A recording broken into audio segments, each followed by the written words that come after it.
Everyone, welcome back to my series classes. स्वागत है आपका अपने चैनल माय सीरीज़ क्लासेस पे। पिछली वीडियो में हमने मगध तक पहुंच गए थे हम। तो हमने पिछली वीडियो में वैदिक काल, हड़प्पा सभ्यता ये सारे पढ़ चुके हैं हम पिछले 3 पार्ट्स में। आज हम पढ़ेंगे मगध का उदय। ठीक है। हम वैसे ये सीरीज़ है हमारी complete history ancient to modern, और ये 20 मिनट की सीरीज़ है, मतलब हर वीडियो 20 मिनट की होगी, उससे ज़्यादा नहीं। ठीक है। बिना टाइम वेस्ट किए स्टार्ट करते हैं आज की वीडियो। तो देखिए, आज हम पढ़ेंगे मगध का उदय। ठीक है। देखिए, आपको मगध के बारे में तो पता ही है, मगध है क्या। तो मगध एक महाजनपद है। ठीक है। जो वर्तमान में बिहार में स्थित है। कहाँ स्थित है? बिहार में। और मगध 16 महाजनपदों में सबसे शक्तिशाली है। ये बहुत इंपॉर्टेंट था। मगध जो महाजनपद है ये बहुत इंपॉर्टेंट था, जिसके लिए कई कारक उत्तरदायित्व थे। इसके शक्तिशाली होने के क्या रीज़न थे? देखिए, प्राचीन काल से ही ये भूमि अपने उपजाऊपन के लिए जानी जाती थी। मतलब इसमें जो खेती होती थी, इसकी जो फर्टिलिटी थी, इसकी जो क्रॉप थी, यहाँ पे बहुत ज़्यादा लेवल पे अच्छी खेती होती थी। ठीक है। जिससे इस क्षेत्र में कृषि के विकास, इसमें फार्मिंग डेवलपमेंट को एक एक ऐसा सपोर्ट मिला कृषि को कि वहाँ के फार्मर्स लोग भी अच्छा कमाते थे, अच्छा खाते थे। तो वहाँ का जो फार्मिंग सेक्टर था, ठीक है, उसमें अच्छी डेवलपमेंट हो रखी थी। इसके बाद बात करें हम, साथ ही कई नदियाँ के इसके क्षेत्र से बहने के कारण सिंचाई के पर्याप्त साधन उपलब्ध थे। अब एक बात तो आपको ही पता है, आज के ज़माने में जहाँ पे प्रॉपर वाटर अवेलेबल है फुल रिसोर्सेज के साथ, जैसे कई राज्य अभी भी, हमारी गवर्नमेंट को अभी भी कई ऐसी योजनाएं चलानी पड़ रही है, जैसे कि स्वच्छ पानी 2020 तक हम यहाँ तक पहुँचा पाएंगे। मतलब बहुत वाटर मिशन चलाने पड़ रहे हैं, जिसके लिए कई करोड़ रुपए अभी हाल ही में वेस्ट बंगाल को दिए गए थे। ठीक है।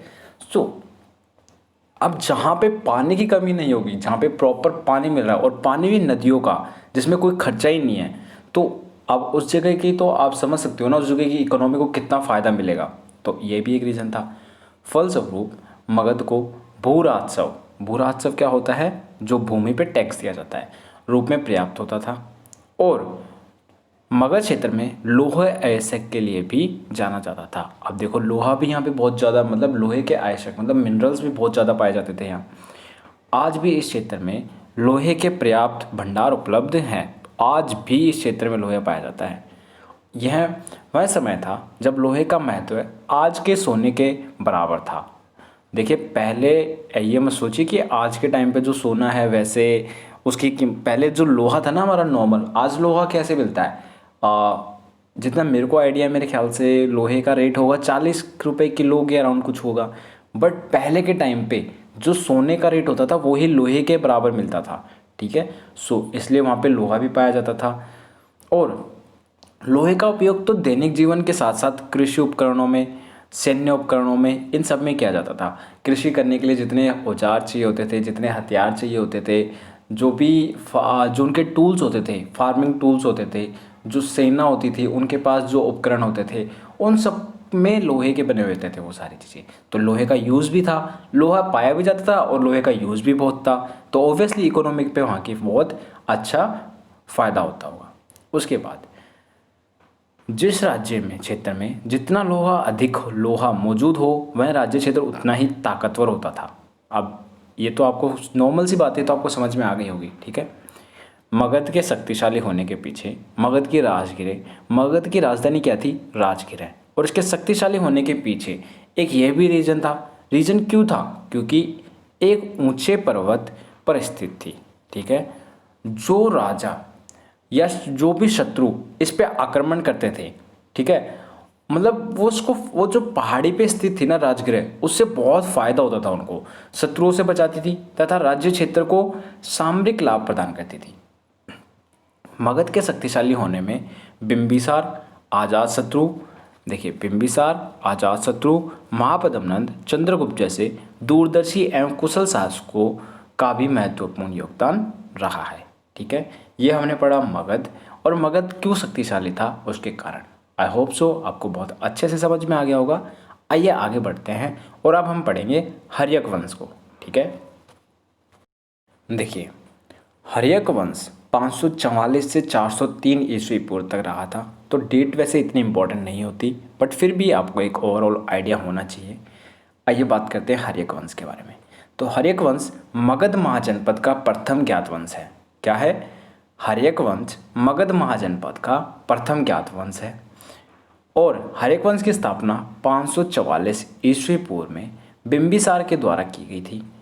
तो आपसे अगर पूछा जाए कि हर्यक वंश के संस्थापक कौन है, तो बिंबिसार। देखिए, कई लोगों को ना बिंदुसार और बिंबिसार में बहुत ज़्यादा कन्फ्यूज़न होती है। देखिए, बिंबिसार और उसके बाद चंद्रगुप्त मौर्य और उसके बाद बिंदुसार और फिर अशोका। ठीक है, कईयों को लगता है कि बिंबिसार अशोका के दादाजी थे, बट ऐसा नहीं था। बिंबिसार के द्वारा की गई, इसके साथ ही राजनीतिक शक्ति के रूप में मगध का सर्वप्रथम उदय हुआ। बिंबिसार को मगध साम्राज्य का वास्तविक संस्थापक माना जाता है। ठीक है, बिंबिसार ने गिरिवर्ज राजगृह को अपनी राजधानी बनाई। इसने वैवाहिक संबंधों, कौशल, वैशाली एवं पंजाब के नीति अपनाकर अपने साम्राज्य का विस्तार किया। ठीक है, सो आपको ये क्वेश्चन आ सकता है कि राजगृह को राजधानी किसने बनाई, तो बिंबिसार ने। ठीक है, आइए बात करते हैं बिंबिसार के बारे में। तो देखिए, बिंबिसार के बारे में, बिंबिसार को हर्यक वंश का संस्थापक कहा जाता है, ये मैं आपको पहले ही बता चुका हूँ। वह महात्मा बुद्ध का समकालीन था। ये क्वेश्चन बहुत टाइम पे आ जाता है कि ऐसे पूछा जाता है कि इनमें से कौन सा राजा महात्मा बुद्ध के समकालीन थे, और फिर उनके नाम दिए जाते हैं बिंबिसार, अजातशत्रु, चंद्रगुप्त मौर्य। उनमें से एक आपको आंसर चूज़ करना होता है। तो इसलिए इसके नोट्स बना के रखिएगा, और आपको पता होना चाहिए कि महात्मा बुद्ध के कौन थे समकालीन। बिंबिसार। समकालीन का मतलब होता है उसके टाइम पीरियड पे ही। ठीक है, सेम टाइम पीरियड पे। जब अवंती के शासक प्रद्योत पीलिया की बीमारी से पीड़ित थे, तो बिंबिसार ने, देखिए, जब अवंती के शासक पीलिया की बीमारी से पीड़ित थे सॉरी, तो बिंबिसार ने अपने राजवेद जीवक को उपचार के लिए भेजा। बिंबिसार को सेनिया के नाम से जाना जाता था।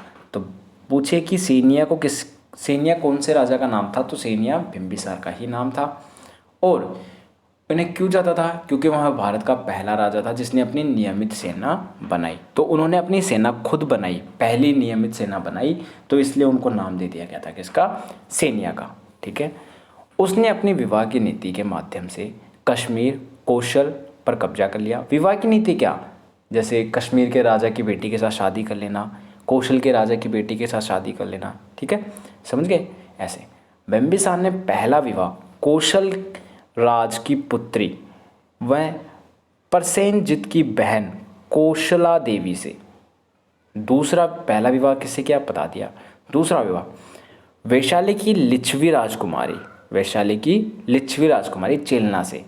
तथा तीसरा विवाह पंजाब के मद्रुकुल के राजकुमारी खेमा से। और इसने राजगृह नामक नगर बसाया था, इसे अपनी राजधानी बनाया। ठीक है, ये थी छोटी सी जानकारी बिंबिसार के बारे में, जो बहुत इंपॉर्टेंट है पेपर पॉइंट ऑफ व्यू से।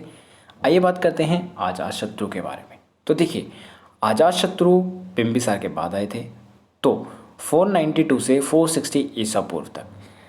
और अजातशत्रु अपने पिता बिंबिसार को मारकर गद्दी हासिल की। तो आपको पता होना चाहिए, इधर इसे क्या कहते हैं? पितृहीनता। क्या कहा जाता है? पितृहीनता। बहुत इंपॉर्टेंट है। इन्होंने अपनी गद्दी को अपने पापा को मारा, मतलब अपने पिताजी को मारा, और फिर उन्होंने गद्दी हासिल की, और इसी प्रोसेस को कहते हैं पितृहीनता। ठीक है, उसके सबसे महत्वपूर्ण विजय वज्जी को जीतना थी। ठीक है, और अगर बात करें कि अजातशत्रु की सबसे बड़ी जीत क्या थी, तो उसने वज्जी को जीता था। किसको जीता था? वज्जी को जीता था। उसने वज्जी के साथ 16 वर्ष तक युद्ध किया। इसी युद्ध में उसने रथ, मूसल और महाशिला कंटक, ये क्वेश्चन आ जाता है कभी कि कौन से राजा ने, एक मिनट रुकिए, ये क्वेश्चन आ जाता है कि कौन से राजा ने मूसल और महाशिला कंटक नामक हथियारों का प्रयोग किया था। तो किसने किया था? ये अजातशत्रु ने किया था। और किस युद्ध में किया था? जब वज्जी के साथ 16 साल का युद्ध चल रहा था, उसमें करा था। ठीक है, अगर बात करें रथ मूसल क्या है, तो एक एक विशेष प्रकार का रथ था जिसके पहिए में लोहे के कांटे लगे होते थे। मतलब पहिया है, उसके चारों तरफ लोहे के कांटे लगे हुए होते थे। ठीक है, कई हॉलीवुड मूवीज़ में आपने देखा होगा ये सीन, मैंने देखा हुआ है इसलिए मुझे याद आ रहा है। ठीक है, सो उसे कहते हैं रथ मूसल। महाशिला कंटक क्या होता है? महाशिला कंटक का उपयोग शत्रु सेना पर बड़े बड़े पत्थर फेंकने के लिए किया जाता था। तो आपने बाहुबली मूवी देखी होगी। बाहुबली मूवी में जो गोले बांधकर कपड़े में आग लगाकर गोलों के साथ फेंका जाता है सेना के ऊपर, तो उसी को बोलते हैं महाशिला कंटक। ठीक है, तो उसने राजगृह के किले का निर्माण करवाया था। और अगर आपसे पूछा जाए राजगृह को राजधानी किसने बनाया, तो वो तो बनाया बिंबिसार ने, लेकिन राजगृह के किले का निर्माण किसने कराया? वो कराया अजात शत्रु ने। ठीक है, इसके काल में राजगृह में 483 ईस्वी पूर्व में प्रथम बौद्ध संगति का आयोजन किया गया था। ठीक है, सो अगर अजात शत्रु के टाइम पे, देखिए मैं आपको एक छोटी सी ट्रिक बताता हूँ। तो जब भी मेरे को मौका मिलता है मैं आपको ये बता देता हूँ। देखिए आप ना एक चीज़ याद रखिएगा, रा वा पा का। ठीक है, क्या है ये रावा पाका? क्या है ये रावा पाका? देखिए राजगृह, वैशाली, पाटलिपुत्र और कश्मीर। ठीक है, पहली बुद्ध काउंसिल, दूसरी बुद्ध काउंसिल, तीसरी बुद्ध काउंसिल, चौथी बुद्ध काउंसिल। समझ गए? पहली अजातशत्रु के टाइम पे, दूसरी काला अशोका के टाइम पे, तीसरी अशोका के टाइम पे, और लास्ट वाली किसके टाइम पे हुई थी? आप मुझे कमेंट बॉक्स में बताइएगा। ठीक है, सो बेसिकली मैं आपको सिर्फ एक ट्रिक बताना चाहता था कि रावा पाका, आपको इससे ये याद हो जाएगा। तो पहली कहाँ हुई थी बौद्ध काउंसिल? राजगृह में। दूसरी कहाँ हुई थी? वैशाली में। तीसरी कहाँ हुई थी? पाटलिपुत्र में। और चौथी कहाँ हुई थी? कश्मीर में। ठीक है, सो पहली काउंसिल, यहाँ हम अभी इसकी बात कर रहे हैं, रावा वाले में रा की, तो रावा की बात हुई थी, कहाँ पे हुई थी ये हुई थी राजगृह में। ठीक है, और किसके टाइम पे हुई थी? अजात शत्रु के टाइम पे। ठीक है, और इसी के आगे अगर हम बात करें तो देखिए 483 ईस्वी पूर्व में बौद्ध संगति का आयोजन किया गया था, ये मैंने बता दिया। और इसमें महात्मा बुद्ध के शिक्षाओं में दो भागों में बांटा गया था, सूत पिटक और विनय पिटक। ठीक है, कौन कौन सी में बांटा गया था? सूत पिटक और विनय पिटक में। ठीक है, आइए बात करते हैं, अजातशत्रु खत्म यहाँ पे, आइए बात करते हैं उदयन के बारे में। उदयन क्या था? ठीक है, आइए उदयन को डिस्कस करते हैं। तो देखिए बेसिकली ईरानी आक्रमण के पश्चात भारत को यूनानी आक्रमण का सामना करना पड़ा। पहले ईरानियों ने आक्रमण करा, ठीक है, भारत पर, फिर उसके बाद यूनानियों ने आक्रमण करा। सन 326 ईस्वी पर में मैसिडोनिया क्या है? यूनान के समीप एक छोटा सा नगर है, राज्य है। ठीक है, मैसिडोनिया। इसके शासक सिकंदर ने हिंदू कुश पर्वत को पार कर भारत पर आक्रमण किया। तो सिकंदर था मैसिडोनिया का शासक, उसने हिंदू कुश पर्वत को पार किया और भारत पर आक्रमण किया। सिकंदर खैबर दर्रे से भारत आया। कौन से दर्रे से? खैबर दर्रे से भारत आया, जो कि उसका पहला आक्रमण तक्षशिला के राजा आम्बी के विरुद्ध था। उसने आते ही सबसे पहला आक्रमण तक्षशिला के राजा आम्बी के विरुद्ध था। तो ये पूछा जा सकता है कि सिकंदर ने अपना सबसे पहला आक्रमण किस राजा के खिलाफ करा? तो वो थे तक्षशिला के राजा आम्बी के। ठीक है, फिर उसने गांधार, जो कि वर्तमान में पूर्वी अफगानिस्तान और उत्तरी पाकिस्तान का क्षेत्र है, उसे पहले गांधार कहा जाता था। ठीक है, तो उसने गांधार के सभी प्रमुख को आमंत्रित कर उन्हें अपने अधिकार क्षेत्र सिकंदर के अधीन करने के लिए कहा। तो उन्होंने फिर कहा कि हम युद्ध नहीं करते, एक काम करते हैं, इनको वैसे डराने की कोशिश करते हैं, धमकी देते हैं, अगर मान गए तो ठीक है, नहीं तो युद्ध से इनको हरा ही देंगे। तो फिर क्या करा कि तक्षशिला के शासक आम्बी, जिनका ग्रीक नाम ओम्फी था, जिसका राज्य सिंधु नदी से झेलम नदी तक फैला हुआ था, ने इसे स्वीकार कर लिया। तो सबसे पहले तक्षशिला के राजा शासक आम्बी ने इसे स्वीकार कर लिया था, वो डर गया था, और सिकंदर ने झेलम और चिनाब के बीच स्थित क्षेत्र पर आक्रमण किया। वहाँ उसका सामना पोरस नामक शासक से हुआ था। किससे हुआ था? पोरस नामक शासक से। तो ये बहुत इंपॉर्टेंट बात है। देखिए सिकंदर को पंजाब के शासक पोरस के साथ युद्ध करना पड़ा। ठीक है, पूछा जा सकता है कि पोरस कहाँ का शासक था? तो पंजाब का था, जिसे हाइड्रोसेपिस के युद्ध को, देखिए ये युद्ध का नाम बहुत इंपॉर्टेंट है, जिसे